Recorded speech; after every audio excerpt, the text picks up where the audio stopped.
Kenny Dillingham, who I don't know if we don't get him during Big 12 media days, it means we'll never get him. We've tried, and I know Doug Tamara, who's their media relations director, is a good dude, but there was a note, Pete Nakos, with a quote.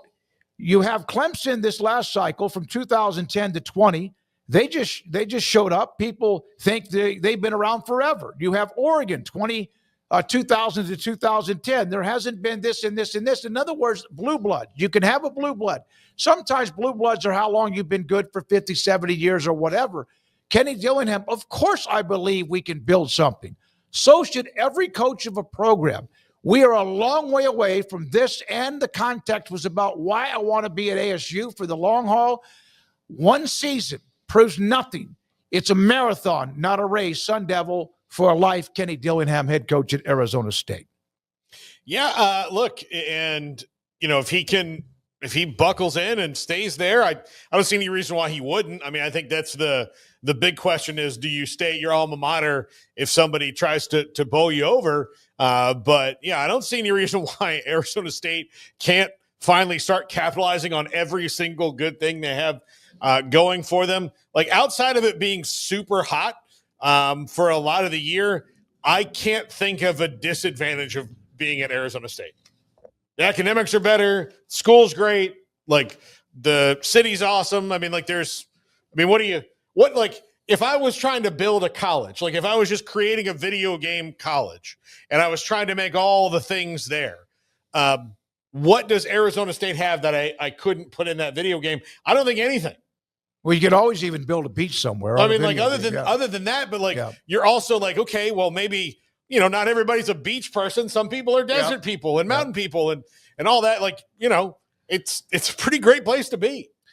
Yeah, I mean, I think this is actually in response to him having to clarify on social media the actual Pete Nakos article, because the Pete Nakos article, he talked about how there's teams that come along every 10 years, like a Clemson, like an Oregon or whoever. And then, of course, Twitter, social media, they just are bored, I suppose, sometimes. Some of these things have become things. I don't understand how anybody has the energy to care about some of these things. And somebody saw a quote of his, who's like, how dare he compare? He's calling himself a blue blood. No, he's not. And he's not. Nope, he's not. But you're either too dumb to understand that, or you're just that bored. Like I said, you have to be bored to want to troll as often as people do. So he made a very innocuous comment that was basically a couple paragraphs long, talking about how there's these teams that cycle in and become, in the conversation, like an Oregon did, or like a Clemson. And that was part of the example that you gave. And so then I guess he had to clarify, because there was some sort of, reaction to that. And that was what he said. Of course I should believe we should, like, what would you want him to say? The opposite? Nope.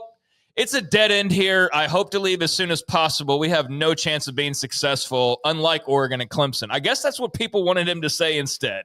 But he's just propping up his program and saying that he hopes they can be the next team that comes in and is not necessarily that traditional power or whoever, and does become that new cool team. And to his point in the actual quotes, he talks about how he wasn't saying that they were blue bloods per se, even though Clemson, I do believe, is at this point. Oregon is not. But that if you ask 10-year-olds if they're blue bloods, they will say that they are. To a 10-year-old, Oregon's a blue blood. To a 10-year-old, Clemson's a blue blood. To 45-year-olds, they may not be. Mm-hmm. But that's what he was getting at, was that the new, cool, hip, and then get your foot in the door and make some waves and become the next thing. That's what he's talking about. And this is him just doubling down on that, because I guess there was some sort of backlash, which is probably like two people in the mentions had an issue with it. But what I love most about playing basketball is the competition. I really just like being shifty, mastering hesitation moves, changing direction, building chemistry with new teammates.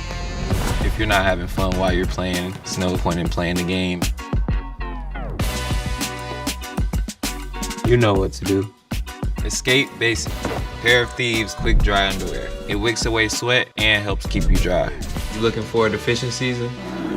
If you're not trying to go into an agenda, you know what he's trying to say. It's very clear that he's just trying to make them the next cool thing. And you know what? He's got a great chance to do that based off these first couple years. I just took it as why not us? I mean, like, that's the same thing. Yeah, exactly. Why not Arizona State?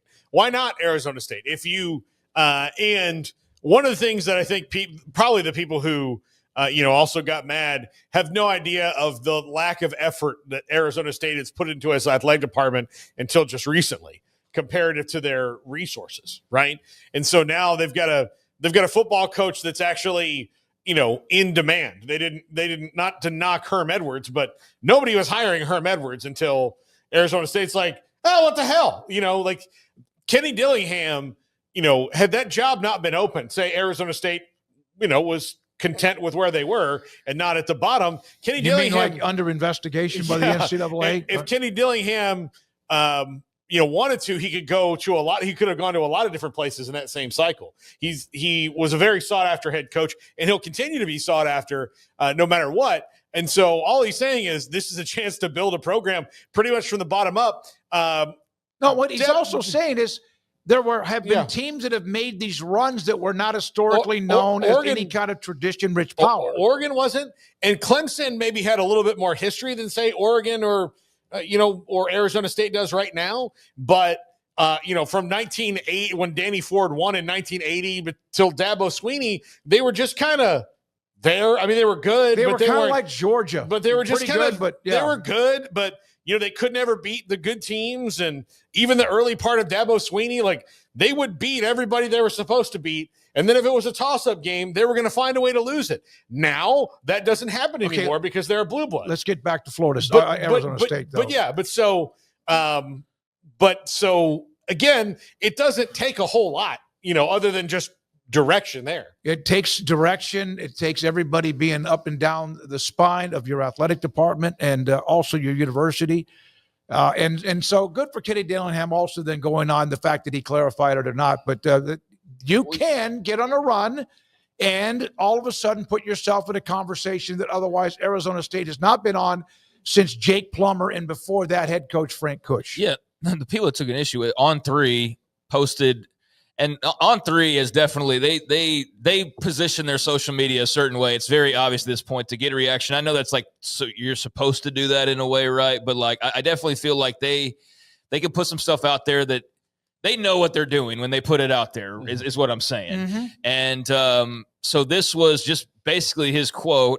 And said that they could become a blue blood of the 2020s. And then they put part of his quote. And then that's where the reaction came in was, whoever in the comments. And so he responded and quote tweeted that back. And that's when he clarified of course I should believe in all that. It's pretty straightforward. And it's pretty much what you'd want your head coach to say, especially a young rising head coach in a cool spot in a new league with a new championship and a whole lot of just open air to create whatever he wants to over the coming years in a spot where he can be as long as he wants to, so long as he wins enough. And there's no reason to believe that he won't. So yeah, there's every reason to believe that there is, I don't know if it's a sleeping giant, but I think everybody agreed that Arizona State was probably the least desirable school of the four, bringing them in based on football.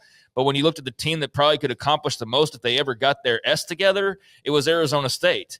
And nobody just expected it to happen as fast as it did. So let's see where they take it, but they do seem to have the right football coach in charge, and maybe they were a much greater ad than anybody realized at the time. Time will tell. It was a distressed asset. Yeah. Kim Coulter, and there were some in the chat discussing, is Oregon a blue blood? No. And, of course, you know who?